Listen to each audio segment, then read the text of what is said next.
Hello दोस्तों, बिहार शिक्षक भर्ती वाले हो जाइए तैयार।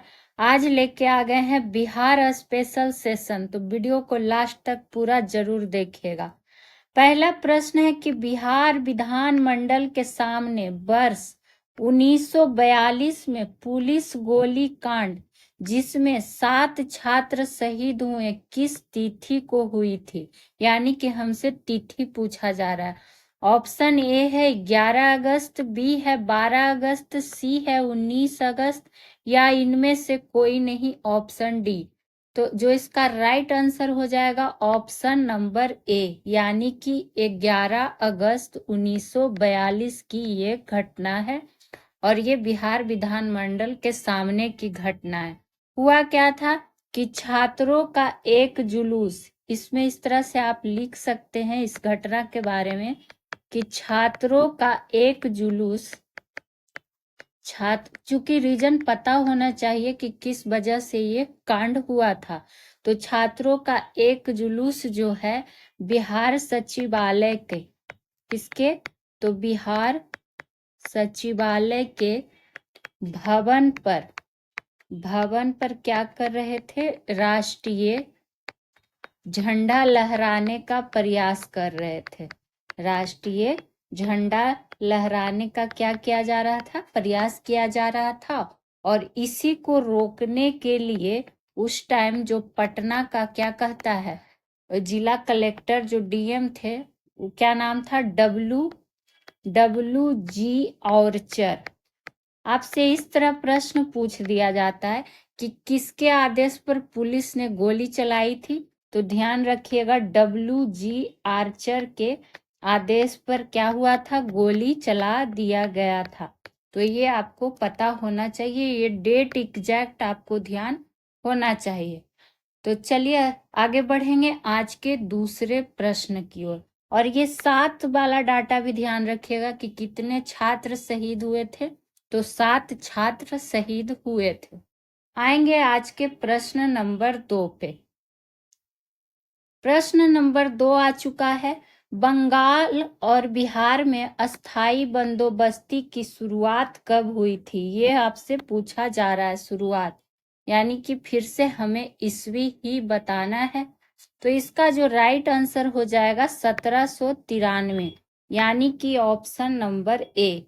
ठीक है, वही बात करें और क्या पूछ सकता है, तो ये ध्यान रखिएगा कि पूछ लिया जाता है कि अस्थाई बंदोबस्त की शुरुआत किस गवर्नर जनरल के शासन काल में हुई थी, तो वो गवर्नर जनरल का नाम क्या हो जाएगा, लॉर्ड कॉर्नवालिस। लॉर्ड कॉर्नवालिस, और कई सारे एग्जामों में ये पूछा भी जा चुका है, तो नोट डाउन आप लोग करते हुए चलेंगे। वही बात करें कि अस्थाई बंदोबस्त का जनक, अस्थाई बंदोबस्त का जनक भी इसे माना जाता है। तो किसे, तो ध्यान रखिएगा लॉर्ड कॉर्नवालिस को। वहीं अगर बात करें कि पूछ लिया जाता है कि महालवाड़ी व्यवस्था, कौन व्यवस्था, तो महालवाड़ी व्यवस्था, कि महालवाड़ी व्यवस्था के जनक किसे माना जाता है, तब ध्यान रखिएगा हॉल्ट मैकेंजी को। किसको, तो हॉल्ट मैकेंजी को।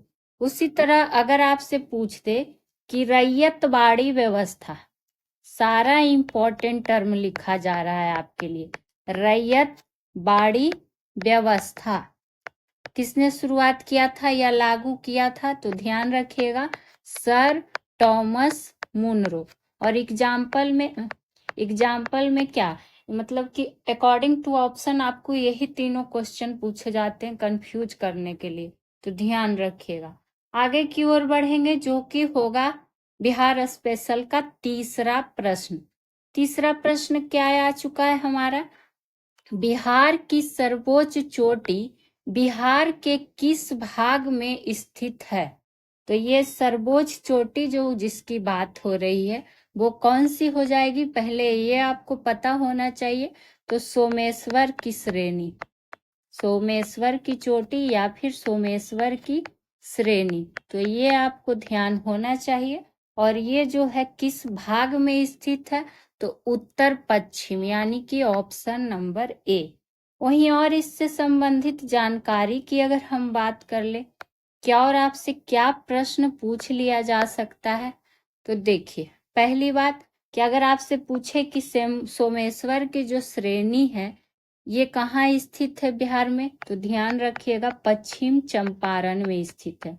कहाँ स्थित है, तो पश्चिम चंपारण में स्थित है, ये आपको पता होना चाहिए। और अगर बात करें कि इसकी ऊंचाई की, कि इसकी ऊंचाई कितनी है, कभी कभी ऊंचाई भी डाटा के रूप में दे दिया जाएगा, तो आपको पता होना चाहिए कि लगभग 874 मीटर। कितना, तो लगभग 874 मीटर। चलिए अगले प्रश्न की बात करेंगे जो कि होने वाला है प्रश्न नंबर 4 पे करते हैं अच्छे से हम लोग क्या विचार। आ गया है, बिहार के किस जिले में धान का उत्पादन सर्वाधिक होता है। यहाँ धान का पूछा जा रहा है, तो ये आपका होता है कहाँ, रोहतास जिला में। तो ऑप्शन नंबर बी होगा इसका राइट आंसर।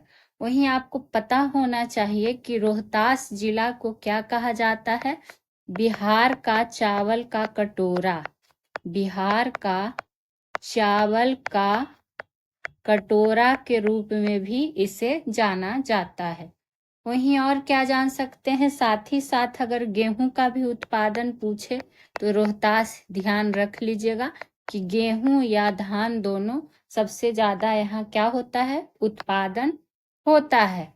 वहीं रोहतास जिला की बात आती है तो आपको पता है कि 2011 की जनगणना के अनुसार क्या है, ये सर्वाधिक साक्षर जिला भी है। क्या है, सर्वाधिक साक्षर जिला के अंतर्गत भी क्या आ जाता है, रोहतास जिला। वहीं आपको अगर बात करें कि बिहार में, चूंकि बिहार का ही सेशन चल रहा है आज, तो बिहार स्पेशल ही, तो ध्यान रखिएगा कि बिहार में, और इस तरह के प्रश्न आपको स्टेटमेंट के रूप में भी मिल जाएंगे, धान की औसत उत्पादन कितने हैं, तो 5 मिलियन टन प्रति वर्ष है। तो ये सब डाटा आप नोट डाउन करिएगा और वीडियो देख के सुनिएगा, तब आपको ज्यादा ध्यान रहेगा। ठीक है, चलिए आगे की ओर बात करेंगे जो कि होने वाला है 5वां नंबर प्रश्न।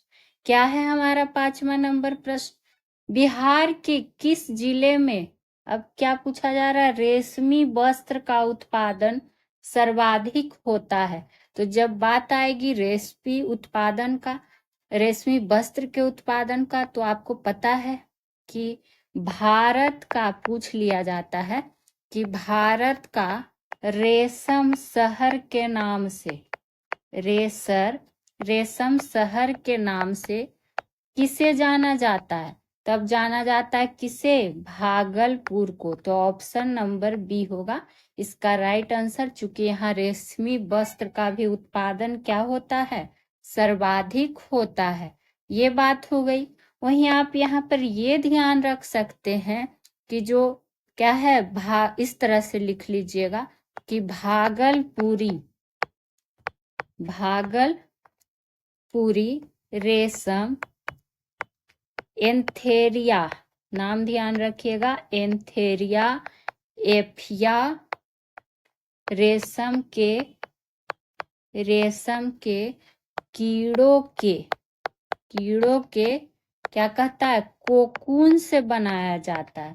ये आपसे पूछ लिया जा सकता है कि किससे बनाया जाता है, तो आपको ये भी पता होना चाहिए।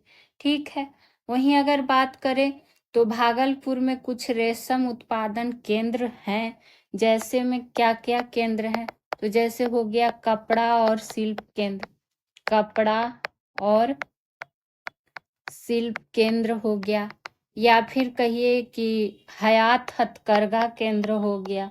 ये सब केंद्र आपको कहाँ है, तो बिहार के भागलपुर जिले में ही स्थित है। तो प्रश्न ध्यान रखना है। आगे की ओर बढ़ेंगे कि अगला प्रश्न क्या पूछा जा रहा है, और सारे बिहार संबंधित एग्जाम के लिए आपके लिए काफी हेल्पफुल है। बिहार में 1857 की क्रांति के दौरान पटना, आरा और शाहाबाद जिलों में किसने नेतृत्व किया? ये ऐसा प्रश्न है कि समझिए ये बिहार का क्या है, खास करके बीपीएससी का फेवरेट प्रश्नों में से एक है, तो इसको ध्यान रखना ही होगा। तो जो राइट आंसर हो जाएगा इसका क्या हो जाएगा? Kunwar Singh, option number C. चूंकि बात करें और क्या जान सकते हैं इसमें कि 1857 की जब बात आई है तो आपको पता है कि मेरठ छावनी से शुरुआत हुई थी। मेरठ छावनी से शुरुआत हुई थी 10 मई 1857 को, ये तो इसका डेट हो गया।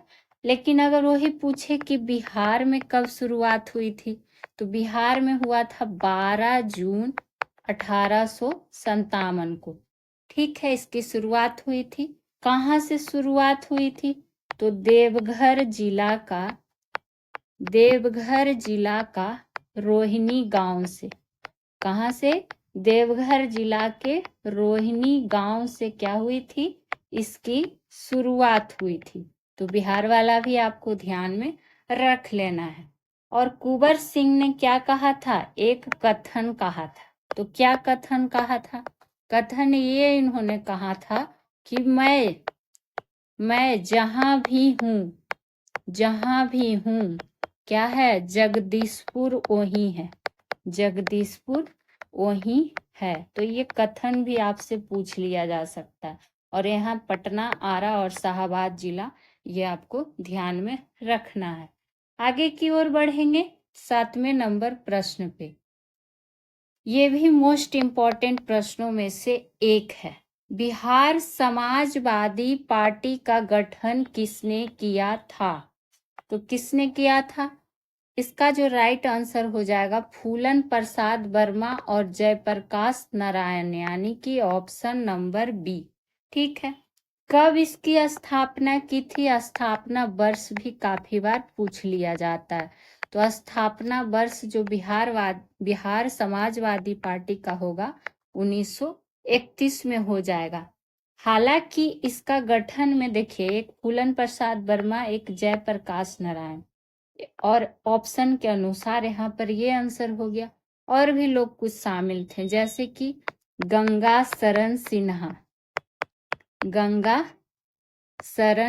सिन्हा हो गया, राम वृक्ष बेनीपुरी जी, राम वृक्ष बेनीपुरी, फूलन प्रसाद वर्मा, रामानंद मिश्रा, ये सब भी गठन में सम्मिलित थे। लेकिन अकॉर्डिंग टू ऑप्शन देखिए कोई और नाम मिल ही नहीं रहा है, तो यही हो जाएगा, वरना एक से अधिक इसका क्या हो जाता? राइट आंसर हो जाता। ठीक, अगर आपसे यही प्रश्न इस तरह से पूछ लिया जाए कि बिहार के जगह आपसे पूछे कि कांग्रेस समाजवादी पार्टी, चूंकि लोग एग्जाम में इसमें कंफ्यूज हो जाते हैं कि कांग्रेस समाजवादी पार्टी का गठन कब हुआ था, तब ध्यान रखिएगा कब हुआ था? 1934 में हुआ था। और अगर आपसे इनका प्रथम अध्यक्ष पूछ दे तो प्रथम अध्यक्ष कौन थे? किसकी बात कर रहे हैं? कांग्रेस समाजवादी पार्टी की। तो आचार्य नरेंद्र देव। तो ये आप ध्यान रखिएगा, नोट डाउन कर लीजिएगा। वहीं अगर इसका सचिव आपसे पूछ लिया जाए तो सचिव कौन थे इसके? तो जयप्रकाश नारायण, यानी कि जेपी नारायण जी। चलिए आगे की ओर बढ़ेंगे 8 नंबर प्रश्न पे।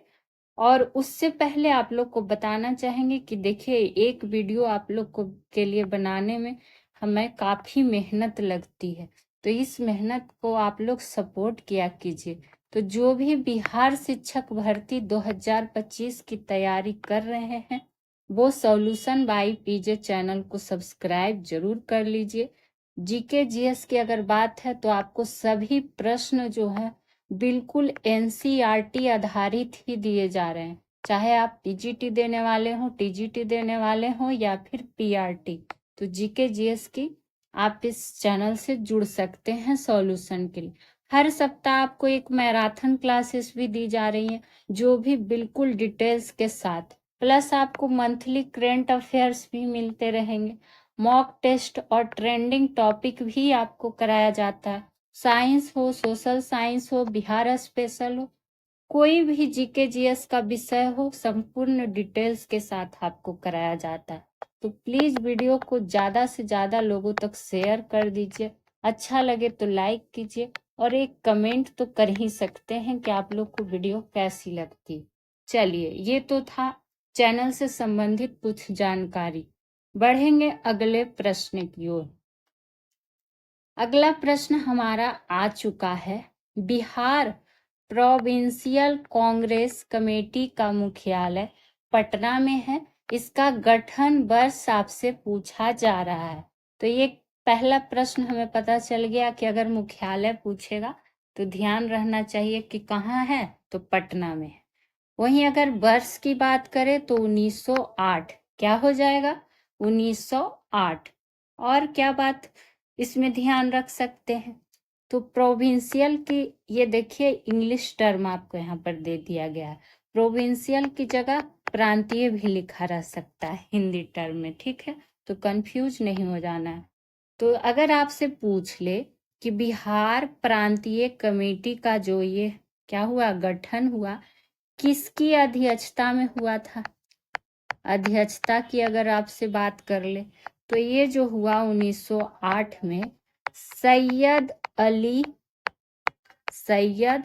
अली इमाम की अध्यक्षता में हुआ था। तो ये एक प्रश्न आपसे पूछ लिया जा सकता है, पता होना चाहिए, ठीक है। चलिए बाकी बढ़ेंगे इसमें अगले प्रश्न की ओर। हाँ, और ये ध्यान रखिएगा कि ये पहला सत्र की बात, पहला सत्र की अध्यक्षता की बात हो रहा है। अगर वही इसमें दूसरा सत्र का अध्यक्षता का बात पूछ ले, दूसरा सत्र का अध्यक्षता किसने किया था, तो किसने किया था, दीप नारायण सिंह ने। किसने, दीप नारायण सिंह ने। चलिए आगे बढ़ेंगे अगले प्रश्न की ओर।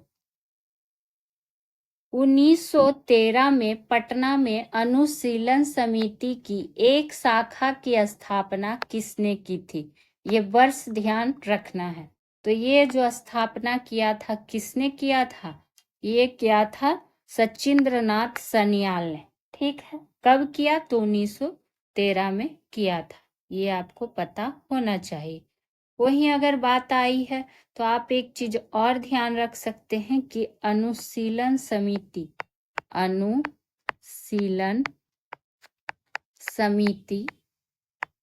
के इस तरह से लिख लीजिएगा कि अनुशीलन समिति नाम से बंगाल बिहार में अनेक गुप्त क्रांतिकारियों, क्या, तो गुप्त क्रांतिकारियों का संगठन खोला गया था। क्या खोला गया था, तो संगठन खोला गया था। एक एक पॉइंट आपको वो बताया जाता है जो कि एक प्रश्न से और भी प्रश्न बन सकते हैं। तो वही बात करें, जैसे कि खुदीराम बोस की अगर हम बात करें, खुदीराम बोस, तो ये किस संगठन से जुड़े थे, युगांतर नामक गुप्त क्रांतिकारी संगठन से, गुप्त क्रांतिकारी संगठन से जुड़े थे। तो ये आपको पता होना चाहिए। चलिए बढ़ेंगे अगले प्रश्न की ओर, जो कि आ चुका है 10वां नंबर प्रश्न। बिहार के किस वामपंथी नेता ने बिहार प्रांतीय किसान सभा को लोकप्रिय बनाया था। अभी हम लोग पढ़े थे कि बिहार प्रांतीय किसान सभा का क्या स्थापना अध्यक्षता कौन हुआ। अभी आ गया है कि इसको लोकप्रिय किसने बनाया था, तो इसका जो राइट आंसर हो जाएगा कार्यानंद शर्मा जी ने। ऑप्शन नंबर सी हो जाएगा इसका राइट आंसर। वहीं आपको ये पता होना चाहिए कि बिहार प्रांतीय किसान सभा जो कि 1929 में, कब, तो 1929 में क्या हुआ था, इसकी स्थापना किसने किया था, तो ये स्थापना किया था क्या कहता है? सहजानंद सरस्वती जी ने। किसने किया था? तो सहजानंद सरस्वती जी ने। तो ये आपको पता होना चाहिए, ठीक है। वहीं अगर और इसमें क्या जानकारी हम लोग जान सकते, इसके पहले कमेटी की बात थी, इसके पहले वाले क्वेश्चन में। यहाँ बिहार प्रांतीय किसान सभा का पूछ रहा है, जो कि आपको कई बार ये पढ़ाया जा चुका है, ठीक है। 1929 की अध्यक्षता ये जो हुई थी सहजानंद सरस्वती की, ये कहाँ हुआ था? तो सोनपुर में। कहाँ? तो सोनपुर में। और दूसरा की अगर हम बात कर ले, तो दूसरा जो हुआ था सम्मेलन वर्ष 1934 में, किसकी अध्यक्षता में? तो ध्यान रखिएगा, पुरुषोत्तम दास टंडन की अध्यक्षता में हुआ था। क्या? और कहाँ हुआ था? तो गया में। चलिए आगे की ओर बढ़ेंगे।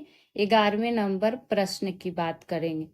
बिहार की कौन सी नदी मार्ग परिवर्तित करने के लिए जानी जाती है? आप लोग एक बार प्लेलिस्ट चेक कर लीजिएगा, ये आपको बिहार की सारी नदियां पढ़ाई हुई हैं, देख सकते हैं एक बार। तो ये क्या हो जाएगा? कोसी नदी, ऑप्शन नंबर बी।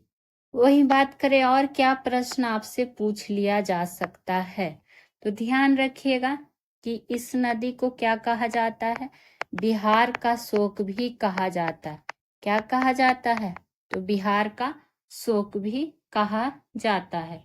वहीं अगर आपसे ये पूछ लिया जाए कि कोसी नदी का प्राचीन नाम क्या था, तो कौशिकी नदी। क्या था नाम इसका? कौशिकी। बताइए क्या हो रहा है? इसको भी पढ़ने में मन नहीं लग रहा है, कोई बात नहीं, ये सब टेक्निकल इशू हो जाता है। तो ध्यान रखिएगा क्या हो जाएगा? कौशिकी नदी, ठीक। और क्या पूछ सकता है?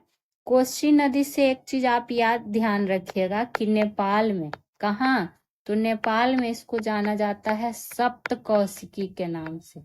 किस नाम से? तो सप्त कौशिकी के नाम से, ठीक है। चूंकि यह हिमालय से निकलने वाली 7 धाराओं से मिलकर बनी है। अगर लंबाई इसका पूछ ले तो लगभग 720 किलोमीटर। कितना? 720 किलोमीटर। अगला प्रश्न चलते हैं 12 नंबर की ओर। 12 नंबर आ चुका है, क्या आ चुका है? करंट के, बिहार का करंट के रूप में प्रश्न आ चुका है कि किस राज्य में रक्षाबंधन को वृक्ष सुरक्षा दिवस के रूप में मनाया जाता है? तो ये और कहीं नहीं, कहाँ? बिहार में ही मनाया जाता है। तो ऑप्शन नंबर सी होगा।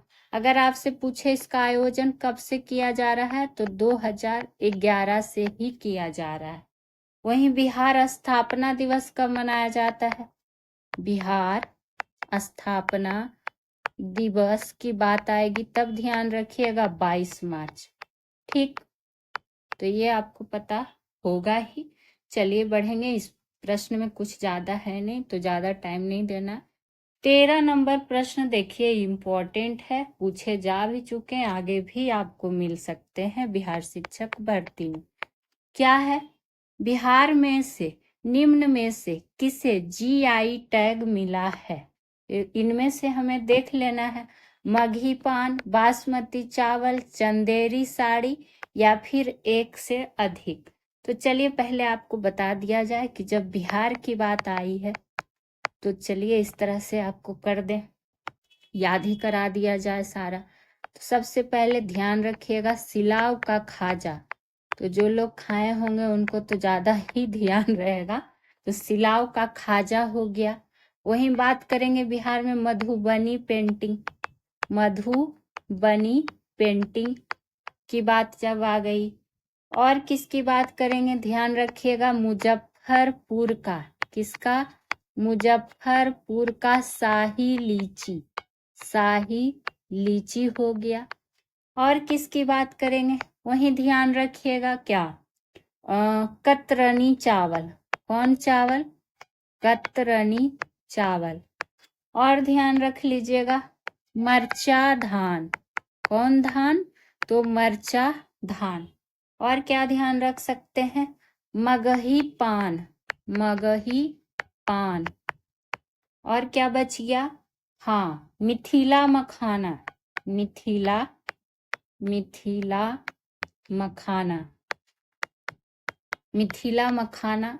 और ध्यान रख सकते हैं आप क्या कहता है, भागलपुर का दर्जा, भागलपुर का जर्दालू आम, जर्दालू आम। अब पूछेगा इतना सारा चीज क्यों? तो ये सब जो सारी चीजें आपको बताई गई, ये सारे जो है बिहार के, सबको जीआई टैग मिल चुका है और बार बार क्रम के रूप में, सेंटेंस के रूप में आपसे पूछ ही लिया जाता है। तो ये सब सारी चीजों को आपको ध्यान रखना होगा। और इसमें जो हो जाएगा answer option number A, Magahi पान, जिसकी चर्चा हम यहाँ पर भी कर चुके हैं। तो ये प्रश्न इसलिए इम्पोर्टेंट रहा। बढ़ेंगे 14 नंबर प्रश्न पे। बिहार के किस जिले में प्रथम तैरता हुआ सोलर ऊर्जा संयंत्र बनाया गया है? तो करंट के दृष्टि से भी क्वेश्चन डाल दिया गया है। तो ऑप्शन नंबर क्या हो जाएगा? ए, दरभंगा जिला में प्रथम तैरता हुआ सोलर ऊर्जा संयंत्र बनाया गया है। और इसकी जो क्षमता है, क्षमता की अगर बात करें तो लगभग 2 मेगावाट। कितना वाट? तो लगभग 2 मेगावाट। तो ये आप बस इसमें ध्यान रख लीजिएगा, बाकी इसमें और कुछ ज्यादा है नहीं। आगे की ओर बढ़ेंगे 15 नंबर प्रश्न की। भारतीय किसानों के इतिहास में संगठित असहयोग का प्रथम उदाहरण कहाँ गठित हुआ था? तो ये जो हुआ था कहाँ? बिहार और बंगाल में। तो ऑप्शन नंबर ए होगा इसका राइट आंसर। वहीं अगर हम बात कर लें कि पूछ दिया भारत में, भारत की बात हो रही है, तो भारत में अंग्रेज का सशक्त विरोध करने की जब बात आती है, सशक्त विरोध करने वालों में किसका सबसे ज्यादा योगदान था? तो ध्यान रखिएगा, जनजातियों और किसका? किसानों का। किसानों का क्या था? महत्वपूर्ण योगदान था।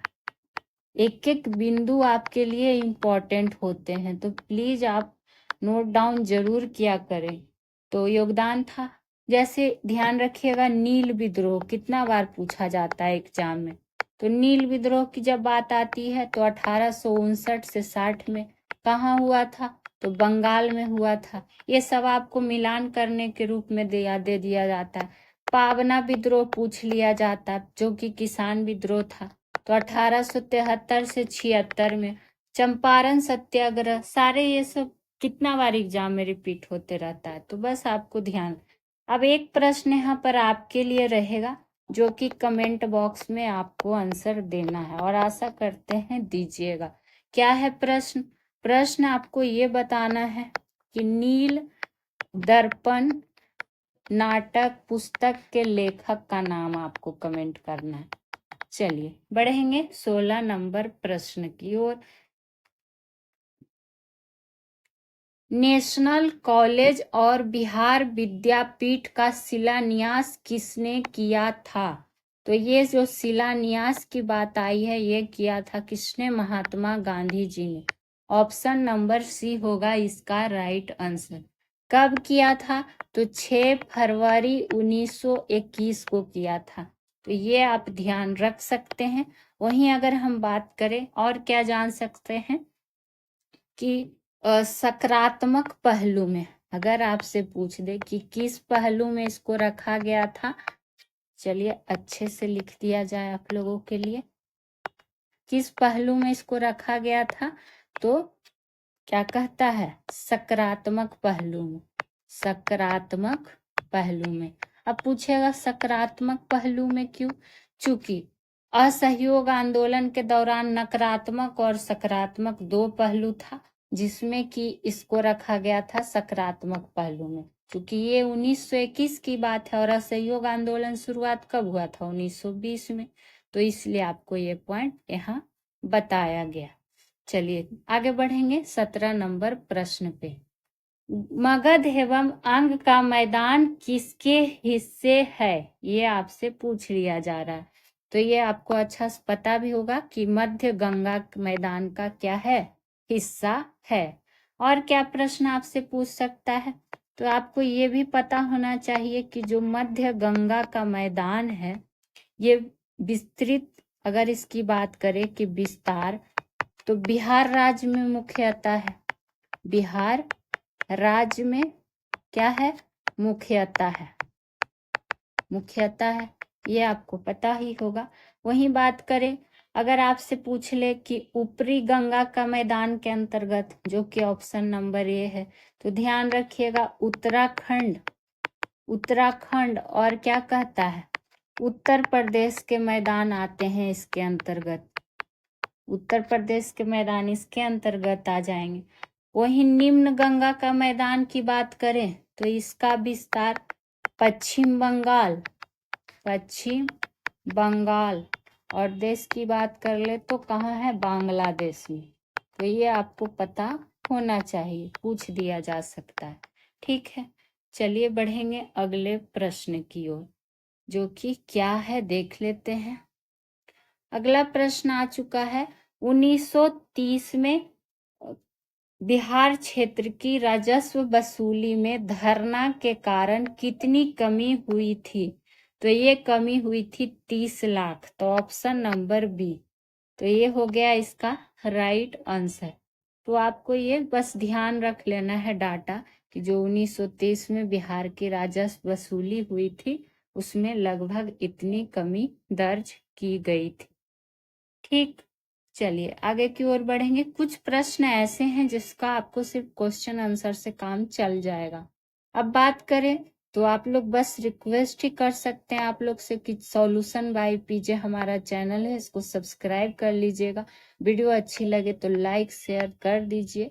और सारे विषय का क्लास आपको बिल्कुल एनसीईआरटी बेस्ड दिए जा रहे हैं। तो जीके जीएस के आप महत्वपूर्ण सीरीज में जुड़ सकते हैं। और हर सप्ताह आपको एक महा मैराथन क्लास दी जाती है, वो भी फुल डिटेल्स के साथ, और सारे सब्जेक्ट के कराए जा रहे हैं बारी बारी से, और डेली मॉक टेस्ट भी कराया जा रहा है। तो प्लीज कमेंट तो किया ही कीजिए, अगर इस सेशन से संबंधित कोई सुझाव हो, कोई आपका राय हो तो वो भी दे सकते हैं। बाकी पीडीएफ के लिए आप लोग टेलीग्राम ग्रुप से जुड़ सकते हैं।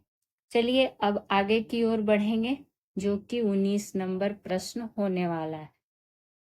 बिहार सरकार द्वारा किसके लाभ के लिए मिशन दक्ष शुरू किया गया, तो मिशन दक्ष शुरू किया गया है शैक्षणिक रूप से कमजोर बच्चों के लिए। और ये इसकी शुरुआत कब हो चुकी है, इसकी शुरुआत 1 दिसंबर 2023 से ही हो चुकी है। तो ये आपको बस पता होना चाहिए।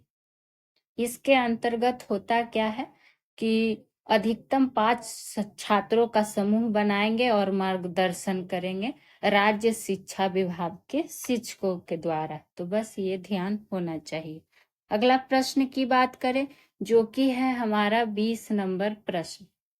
बिहार यूथ लीग का गठन कब हुआ था, तो ये हुआ था 1928 में। कब, तो 1928 में। गठन किसके द्वारा किया गया था, तो ध्यान रखिएगा प्रोफेसर ज्ञान शाह द्वारा। ठीक, कहाँ किया गया था, तो मोतिहारी में किया गया था, मोतिहारी में किया गया था।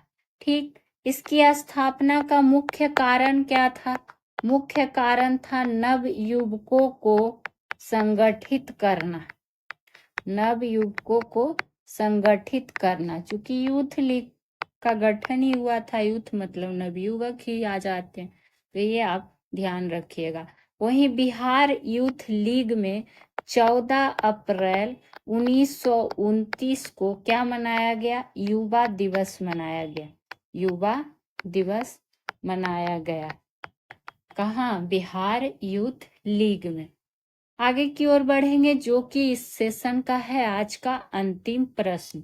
क्या है अंतिम प्रश्न, 6 अप्रैल 1930 को चंपारण में नमक सत्याग्रह का नेतृत्व किसने किया, ये तो आपको नमक सत्याग्रह का बिहार में पूछा जा रहा है तो ध्यान रखिएगा। और चंपारण की बात हो रही है तो यहाँ जो आंसर हो जाएगा बिपिन बिहारी वर्मा। कौन हो जाएंगे? बिपिन बिहारी वर्मा। वहीं बिहार के चंपारण या फिर सारण, मुजफ्फरपुर, पटना तथा क्या कहता है शाहाबाद हो गया, ये सब क्या थे? ये सब जो थे आदि जिला इसके प्रमुख केंद्र थे। और अगर इसकी बात कर ले तो मुजफ्फरपुर में अगर आपसे पूछ दिया जाए मुजफ्फरपुर में किसका नेतृत्व किसके द्वारा किया गया था नमक सत्याग्रह का, तो ध्यान रखिएगा राम दयालु सिंह के द्वारा। किसके द्वारा? राम दयालु सिंह के द्वारा। यहाँ हम लोग चंपारण का जाने कि बिपिन बिहारी वर्मा जो नमक सत्याग्रह का किए थे। मुजफ्फरपुर का पूछेगा तो राम दयालु सिंह हो जाएंगे। उसी तरह अगर पूछेगा कहाँ का, क्या कहता है, पटना का पूछ लिया जाता है कि पटना में नमक सत्याग्रह, तब ध्यान रखिएगा अंबिका कांत सिंह। कौन हो जाएंगे? अंबिका कांत सिंह। दरभंगा से अगर पूछ लिया जाए कि दरभंगा से किन्होंने किया था, तो दरभंगा से ध्यान रखिएगा सत्यनारायण सिंह। कौन सिंह? सत्यनारायण सिंह। ये सब पूछा जाता है, ठीक है। और सिवान से किसने किया था? तो सिवान से किया था राम रक्षत जी ने। किसने? पूरा नाम था राम रक्षत ब्रह्मचारी जी ने।